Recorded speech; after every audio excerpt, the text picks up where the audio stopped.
tempo vai com ele, levando em suas asas os meus dias desta vida passageira. Nesse mês de janeiro, nós estamos pregando sobre maturidade. E esta série de pregações não nos servirá apenas para abrir o ano, mas como nos servirá de base para todo o ano de 2013. Nesse ano nós queremos focar em maturidade, acreditando que essa seja a vontade de Deus para a minha vida e para a sua vida também. Então, tendo isso como foco, falar sobre maturidade, foi que nós começamos o ano falando que adquirimos maturidade quando estamos dispostos a aprender com a vida, adquirimos maturidade assumindo responsabilidades e também adquirimos maturidade, ou conjunto da obra, essas três coisas, adquirimos maturidade quando fazemos escolhas em Deus. Desta forma, eu e você vamos adquirir maturidade em 2013. Nós falamos também sobre maturidade emocional e dissemos que maturidade emocional consiste em não ser dominado pelas emoções. Uma pessoa madura emocionalmente é aquela que não é dominada por suas emoções, não permite que suas emoções conduzam a sua vida, mas que domina suas emoções. E dissemos que podemos chegar à maturidade emocional quando deixamos para trás as coisas de menino e quando permitimos que o Senhor nos encha com o Espírito Santo. Porque dessa forma temos então o fruto do Espírito, dentre eles o domínio próprio. Na semana passada, nós falamos sobre maturidade espiritual, sobre uma fé madura. E dissemos que uma fé madura não é aquela que conquista, que recebe todas as coisas, ou não é aquela que nos faz fazer parte de um grupo social. Uma fé madura é uma fé que é constante. Uma fé madura é uma fé de benefício comunitário, ou seja, quanto mais fé eu tiver, mais pessoas são abençoadas, impactadas com essa fé. E dissemos também que uma fé madura, ela pode ser vista através do envolvimento, do nosso envolvimento com os propósitos do reino. E para concluir nessa noite essa série sobre maturidade, para nos dar todo o pano de fundo para 2013, eu quero falar com vocês sobre uma igreja madura, sobre uma comunidade de fé madura. E como a gente sempre tem feito, eu quero fazer algumas perguntas para nos ajudar a pensar como é que é uma igreja madura. Você já parou assim para pensar e agora está se perguntando, você fecha os seus olhos e quando você pensa em igreja madura, que igreja você pensa? Como é que é uma igreja madura na sua opinião? Não tem certo e errado, é a sua opinião. Na sua opinião, como é que é uma igreja madura? Quais as características que uma igreja madura apresenta e que a qualificam como igreja madura? Uma outra pergunta talvez poderia ter vindo primeiro. Igreja precisa amadurecer? Igreja tem que ser madura? Não dá para ser igreja sem ser madura? Só ser igreja? Eu espero que a gente consiga juntos chegar a alguma conclusão sobre essas perguntas. Como é uma igreja madura? Quais as características de uma igreja madura? E pensar se igreja de fato tem que ser madura. De tudo aquilo que a gente já falou até aqui, eu não sei qual exemplo que ficou mais forte para você sobre maturidade. Qual exemplo mexeu mais com você e te fez mais pensar? Nós trabalhamos basicamente dois exemplos que nos servem de base para enxergar, para ficar visual a questão da maturidade. O primeiro exemplo que nós trabalhamos foi de um bebê, de uma criança. Você olha para um bebezinho e fala, que coisa mais linda, olha que coisinha linda. É bonitinho ver um bebê. E vocês que são pais, vocês sabem que é muito legal você ver o filho desenvolvendo, cada fase que ele vai crescendo, quando ele começa a engatinhar, quando ele começa a falar as primeiras palavras, quando ele começa a dar os primeiros passos. E o sonho de consumo de todo pai, quando eles largam as fraldas, e aí então você não tem mais o custo com fraldas. É muito bom ver uma criança pequenininha, mas é melhor ainda ver ela desenvolvendo, e você ir no pediatra e ver que a cada vez que você vai no o pediatra fala: parabéns pai, seu filho engordou, parabéns mãe, olha como ela cresceu alguns centímetros. É muito bom isso. Agora, seria muito estranho se durante 20 anos você levasse seu filho no pediatra e ele estivesse com o mesmo peso e com a mesma altura. Seria muito estranho. Depois de 20 anos, o seu bebezinho está usando fralda ainda. O seu bebezinho não saber falar. O seu bebezinho não saber ir no banheiro sozinho. Seria muito estranho. Eu acho que nós acharíamos estranho uma cena dessa, né? Não sei se você acha comum, eu acho estranho. Mas eu não sei se a gente leva na mesma seriedade e tem por motivo de estranheza quando esse bebezinho de baixo somos nós. Em nossas emoções, em nossa fé, em nosso caráter, em nossa atitude. Da mesma forma que você estranha um bebê de 20 anos, com mais de 20 anos, você também tem que ser coerente e estranhar uma vida imatura, uma fé imatura, emoções imaturas. Porque a verdade é que em um certo período da vida, a imaturidade é normal e aceitável. Mas com o passar dos anos, se a maturidade não vier, existe ali uma doença séria, existe ali uma anomalia, existe algo que precisa ser curado. E se porventura você detecta que algo te impede de amadurecer, alguma doença te impede de amadurecer, saiba que nesta noite Jesus Cristo, o Filho de Deus, pode te curar, para que você seja uma pessoa madura, em nome de Jesus. Porque o propósito de Deus para nossas vidas é que sejamos pessoas maduras. O propósito de Deus para nossas vidas é que tenhamos emoções maduras. O propósito de Deus para as nossas vidas é que tenhamos uma fé madura. E principalmente, o propósito de Deus de existência desse ministério em particular é que esse ministério seja um ministério maduro, que essa igreja seja uma igreja madura. Nós temos que tratar como doença, não amadurecer.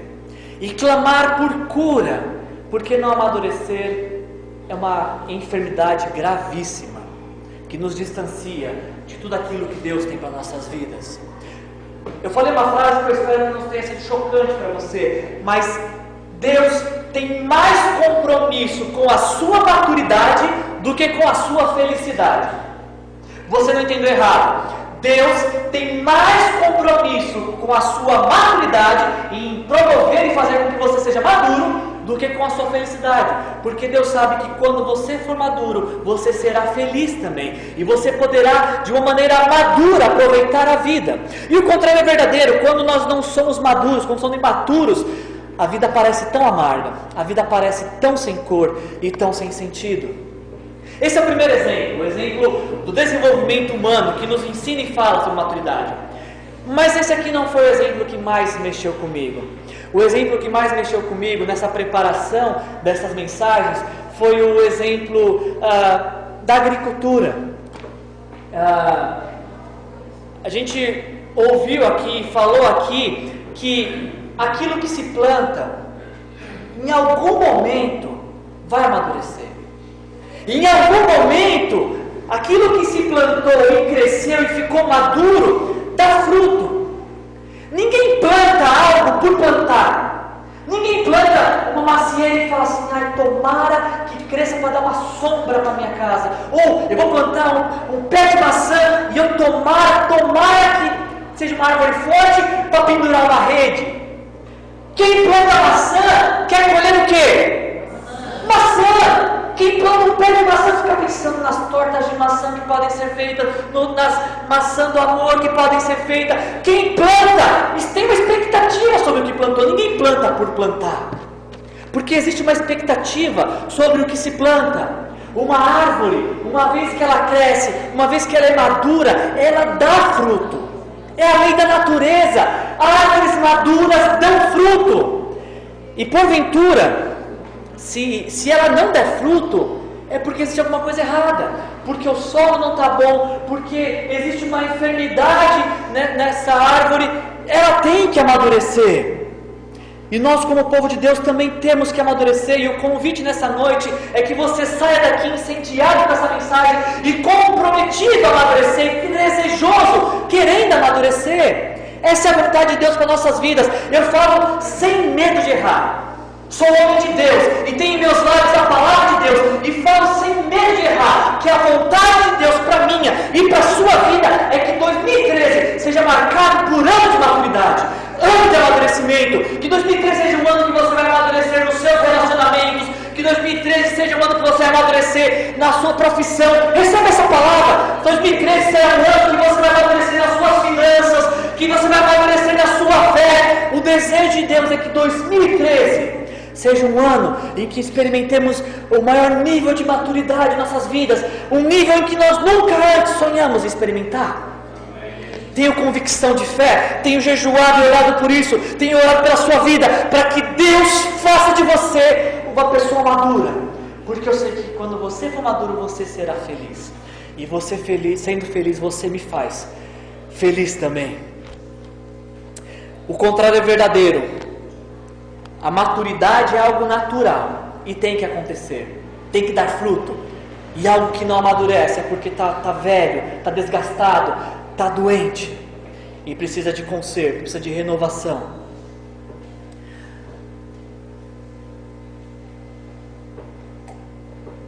Uma vez que eu destaquei a agricultura como algo que me impactou ao falar sobre maturidade, eu ainda lembro de um exemplo que diz que nós trabalhamos aqui, um fruto, depois que ele fica maduro, ele nunca mais vai voltar a ser imaturo. Ele pode ficar velho, apodrecer e morrer, mas voltar a ser imaturo ele não volta.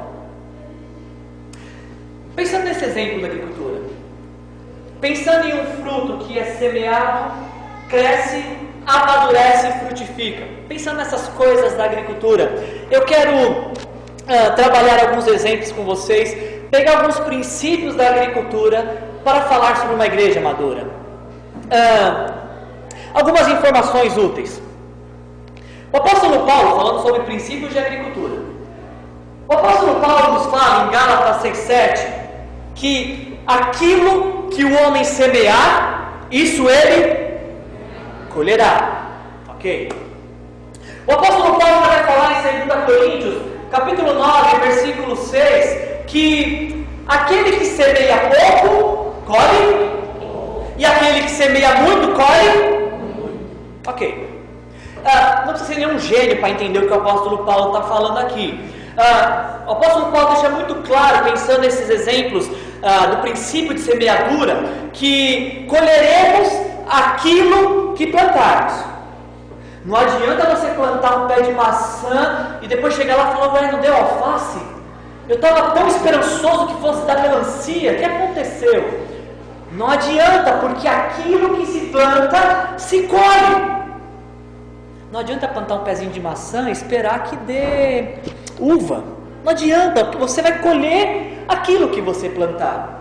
O apóstolo Paulo ainda vai falar que quem semeia pouco colhe pouco e quem semeia muito colhe muito. Ou seja, não adianta lançar uma única semente no solo e esperar que num prazo de anos todo um alqueire esteja cheio de árvores. Porque a lei da semeadura é que quanto mais você semeia, mais sementes são espalhadas, mais árvores nascem, mais frutos para se colher. Pensando agora naquilo que a gente leu no texto de Marcos, quero fazer uso desse texto de Marcos e olhar para essas 3 histórias que Jesus contou, pensando sobre princípios agrícolas e sobre uma igreja madura. Primeira coisa que Jesus nos fala, na parábola do semeador, que teve um semeador que saiu semeando. E pelo jeito, quando fala que ele saiu semeando, diz talvez que ele semeou muitas sementes. Uma caiu no solo não muito bom, outra caiu num solo mais ou menos, e a única que frutificou? A única que frutificou foi a que caiu no solo bom. Essa foi a única que frutificou. Eu diria então, observando esse princípio, que para que exista um bom plantio, existe a necessidade de um bom solo. A única semente na parábola do semeador, versículo 3 a 8, que deu certo, foi a que caiu no solo bom. Então o primeiro princípio da semeadura é esse: para que haja colheita, para que haja uma boa plantação, é necessário um bom solo. Jesus continuou falando no versículo 26, a parábola da semente, que um homem sai no campo e ele planta, noite e dia, sem ele saber como a semente cresce e germina. Olhando para esse exemplo, eu penso que o compromisso do homem não é em fazer crescer. O compromisso do homem é em trabalhar na terra. O homem, ele é responsável pela semeadura e não pelo crescimento, pelo desenvolvimento.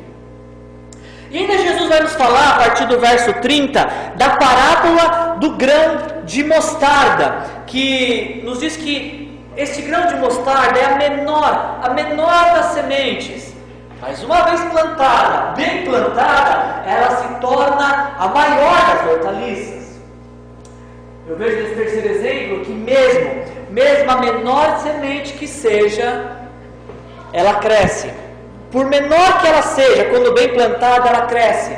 E quando frutifica, ela serve de abrigo para as aves, como Jesus fala no versículo 32. Ainda pensando sobre igreja madura, abra sua Bíblia em Lucas 13. Tem mais um texto que a gente precisa tirar mais um princípio da agricultura para falar sobre igreja madura. O primeiro princípio que tiramos nessa noite é que existe a necessidade de um bom solo para existir uma igreja madura. O segundo princípio que falamos é que o homem ele é responsável pela semeadura. E terceiro princípio é que mesmo a menor semente cresce. E Lucas ainda vai nos dar o último princípio de semeadura. Lucas 13, 6 a 9. Lucas fala assim, Jesus contando uma parábola. Então contou esta parábola. Um homem tinha uma figueira plantada em sua vinha. Foi procurar fruto nela. E adivinha? Não achou nenhum.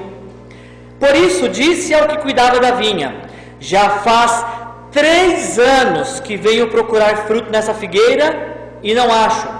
Corte-a. Por que deixá-la inutilizar a terra? Respondeu o homem: Senhor, deixa por mais 1 ano, e eu cavarei ao redor dela e adubarei. Se der fruto no ano que vem, muito bem. Se não der fruto, corte. O último princípio que eu quero trabalhar com vocês sobre semeadura, apresentado na Escritura, é que existe uma expectativa de colheita. Ninguém planta por plantar, como nós falamos. Lucas 3 nos fala a história de um homem que plantou uma figueira, é isso? Ele plantou uma figueira. Ele plantou uma figueira e foi no primeiro ano, não achou nada. Bom, talvez não seja a época. Foi no segundo ano, não achou nada. Tudo bem, mas pode ser que o ano que vem dê. Foi no terceiro ano, não deu nada. Pergunta é, vai ficar esperando até quando dar fruto? Esse homem da parábola de Lucas 13 se indigna. Fala para os seus servos: corte essa árvore. Para que deixar ela ocupando a terra, fazendo volume, tendo a aparência de algo que vai frutificar e na verdade nunca dá fruto. E aí então parece um servo dizendo: Senhor, dá um prazo de mais 1 ano, eu vou adubar, eu vou mexer ali, vai acontecer alguma coisa. E o Senhor fala: tudo bem, então você tem mais 1 ano. Se der certo, tudo bem, se ela der fruto, ela permanece. Simples assim. Se não der, corta. Quando a gente fala de semear, a gente está pensando em que é necessário que exista um bom solo. A gente está falando de que é necessário, de que o homem é responsável apenas pelo plantio, pelo cuidado, que existe uma expectativa sobre o que é plantado, e mesmo a menor das sementes, ela cresce. Só que aí o apóstolo Paulo tinha que complicar nossas vidas. A gente poderia encerrar a mensagem aqui nessa noite falando sobre crescimento de igreja, sobre maturidade de igreja, se não fosse o apóstolo Paulo complicando nossas vidas. Em 1 Coríntios capítulo 3, versículos 6 e 7, vocês não precisam abrir, eu vou ler para vocês. 1 Coríntios 6, 7, Paulo fala assim: eu plantei, Apolo regou, mas Deus é quem fez crescer. De modo que nem o que planta, nem o que rega são alguma coisa, mas unicamente Deus que efetua o crescimento. Essas palavras de Paulo, elas combinam com o que Lucas diz em Atos capítulo 2, versículos 47. A gente já estudou esse texto no ano passado, que diz que a igreja que era simpática em Jerusalém, a igreja que contava com a simpatia do povo, esta igreja, o Senhor acrescentava os que iam sendo salvos. As parábolas de Jesus que nós lemos em Marcos 4, Lucas 13, parecem ter uma ação tão direta do homem. Mas Paulo nos fala em 1 Coríntios capítulo 3 que é Deus que dá o crescimento. E Lucas contribui com ele, fala que Deus acrescenta os que vão sendo salvos. Isso nos faz ter uma dúvida, nos faz levar um questionamento. De quem? De quem de fato é a responsabilidade para que uma igreja amadureça? De Deus ou dos homens? De quem que é a responsabilidade? Deixa eu fazer uma pergunta então, vou fazer uma pesquisa aqui. Quantos acham que é de responsabilidade do homem levar a igreja ao amadurecimento? Levanta a mão. Baixa a mão. Quantos acham que é de responsabilidade de Deus levar ao crescimento? Levanta a sua mão. Você que não levantou a mão, você está aqui conosco hoje, é sempre bom falar isso. Uma terceira pergunta para ajudar. Quantos acham que quando a gente fala de amadurecimento de igreja, é uma ação conjunta entre Deus e o homem? Levanta a mão. Existe um grupo que espiritualiza a coisa, que diz: é tudo na conta de Deus. Deus é o grande responsável por fazer a igreja crescer. E se porventura a igreja não está crescendo, é que Deus ele achou que nós não estávamos preparados para o crescimento. Esse grupo até diz assim: o que importa não é quantidade, é qualidade. Agora, quem disse que qualidade não traz quantidade? Imagina você chegando no seu trabalho amanhã e seu chefe falar assim: eu vou te dar um aumento. E fala: não, o importante não é quantidade, é qualidade. Eu estou feliz com a qualidade dessa empresa, como o senhor me trata bem, não me dê aumento, o que importa é qualidade.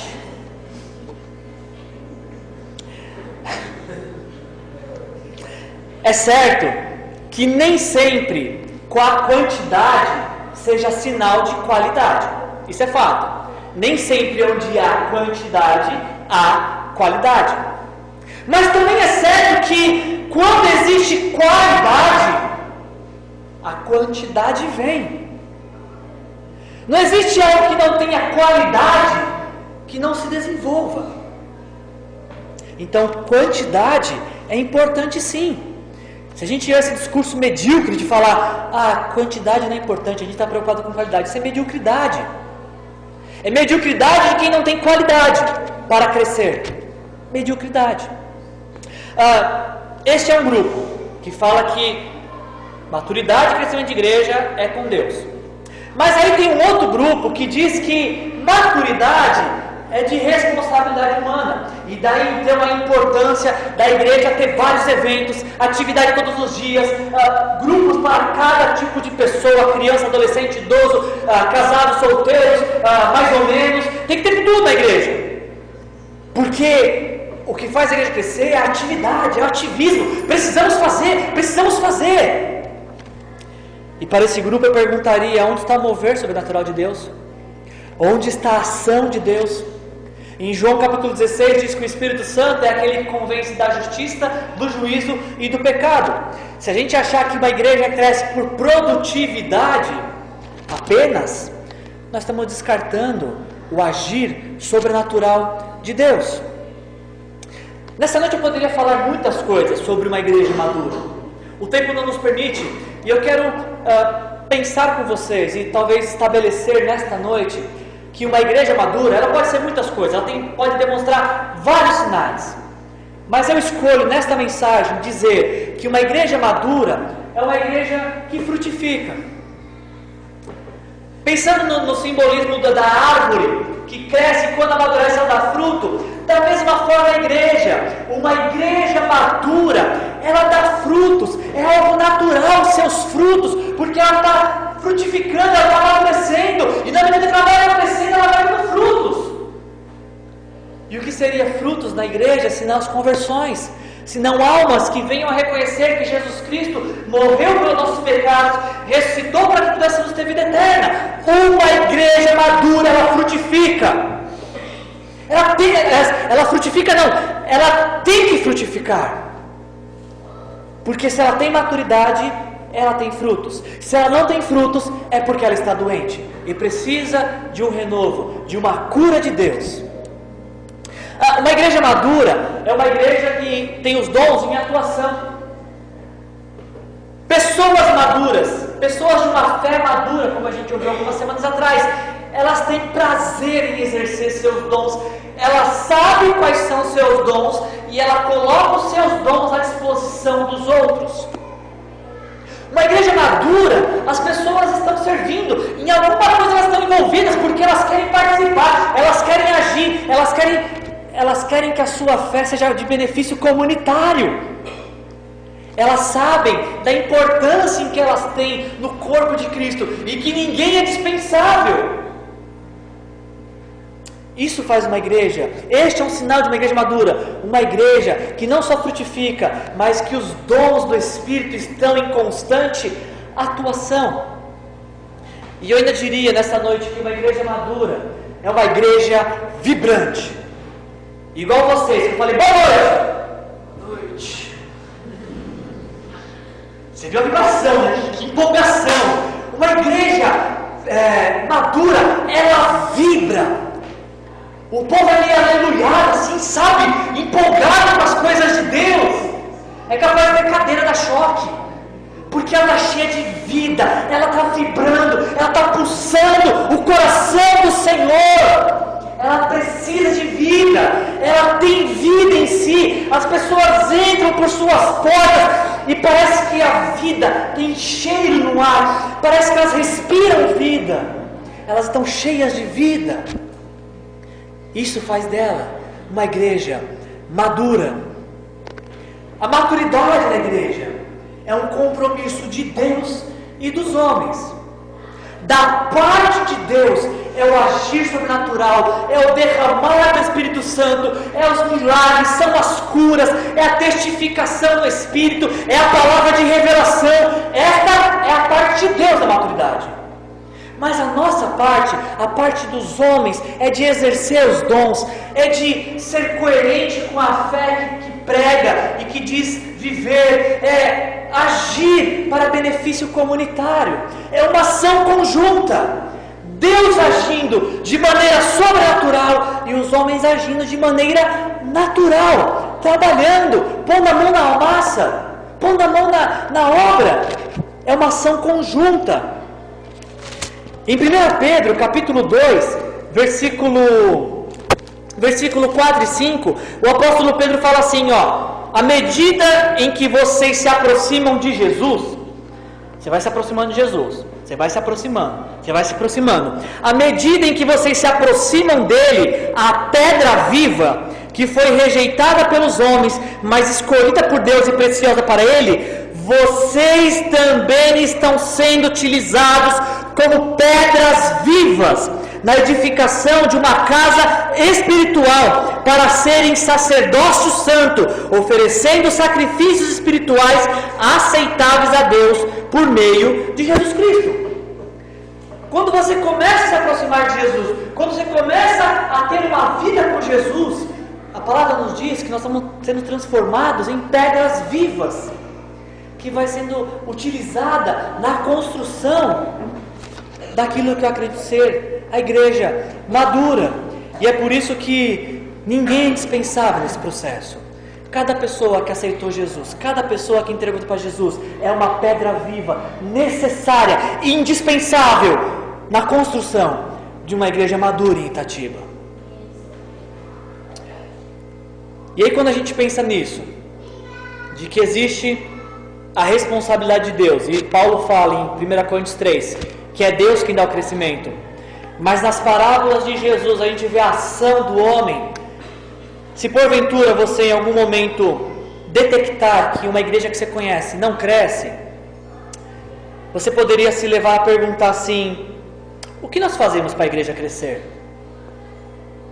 Quais são as estratégias que a gente deve usar? Quais são as ações? O que fazer para uma igreja crescer? Você poderia se questionar assim com uma angústia: por que será que a igreja não cresce? Eu diria que, uma vez que a Bíblia fala que Deus é quem dá o crescimento, quando uma igreja não cresce, a pergunta não deve ser por que a igreja não cresce. A pergunta deve ser: o que eu estou fazendo para atrapalhar esse crescimento? Porque das duas uma, ou alguém está atrapalhando, ou Deus está deixando de dar o crescimento. Em qual você prefere apostar? Eu prefiro apostar que existem pessoas impedindo, porque Deus nunca vai deixar de dar o crescimento necessário. Uma única pessoa em nosso meio que não estiver comprometida com a maturidade da igreja, compromete todo o grupo. Porque uma igreja madura é construída por pedras vivas, com pessoas exercendo seus dons. E eu acredito que no que diz respeito a Deus, Ele fez, está fazendo e continuará a fazer. No que diz respeito a Deus. Agora, pensando na nossa parte, será que estamos fazendo algo para que a igreja amadureça? Se Deus está fazendo a parte dele, e eu creio que está, eu e você estamos fazendo a nossa parte para o crescimento e amadurecimento desta igreja? Olhando para os princípios apresentados de semeadura, nós falamos que uma igreja madura é uma igreja que precisa de um bom terreno para frutificar. Nós dissemos que uma igreja madura é uma igreja que é de responsabilidade do homem, o fazer, o preparar o terreno, a operação dos dons. E nós dissemos que uma igreja, para amadurecer, ela pode ser a menor das sementes, mas uma vez bem plantada, ela cresce, independente do tamanho dela. E sabe qual é a minha maior preocupação ao pregar essa mensagem nesta noite? É porque nós lemos o texto de Lucas 13, que diz que existe um prazo, nós não sabemos de quanto tempo, mas o fato é que quem planta não planta ao acaso, espera colher algo. Existe um prazo para que dê fruto. E se não dá fruto, não tem motivo para viver. Não tem motivo de ser, não tem motivo de existir. Isso me assusta, de pensar, se nós ainda estamos no prazo de tolerância para frutificar, para exercer nossos dons e para ser vibrantes, ou se, como naquele texto de Lucas 13, nós já estamos nas últimas, em que já foi feito todo tipo de investimento, todo tipo de cuidado, todo tipo de preparação, e nem assim está indo. Como eu estou com uma profunda dúvida,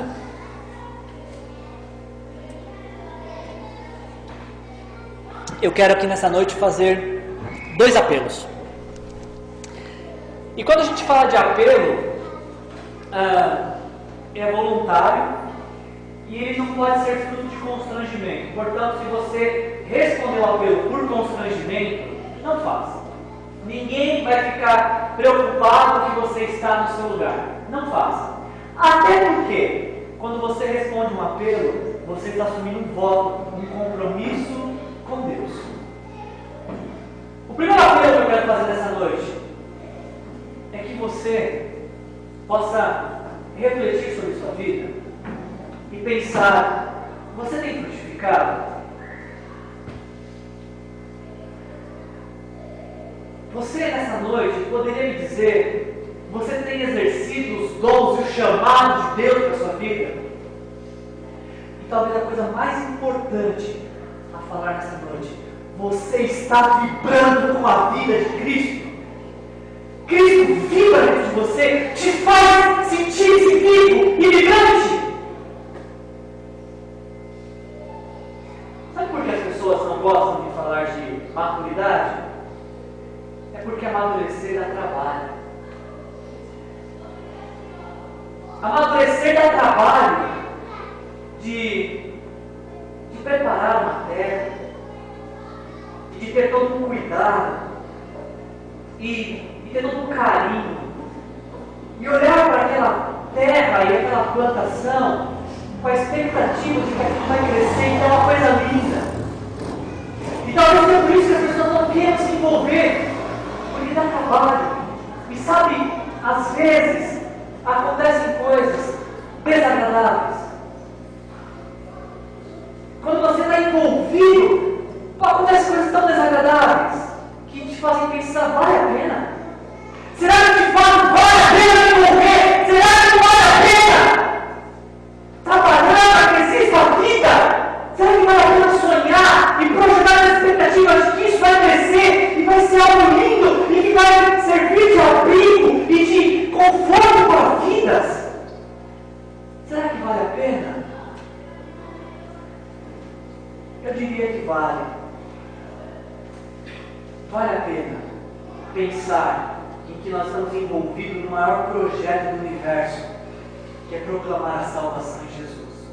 Eu diria que vale a pena cada dia investir em oração, em dinheiro, em tempo, em pensar que está se plantando algo que vai em algum momento frutificar para gerar vidas. E mesmo que aconteçam coisas desagradáveis, essas coisas passam até desapercebidas, comparado com a expectativa daquilo que Deus vai fazer.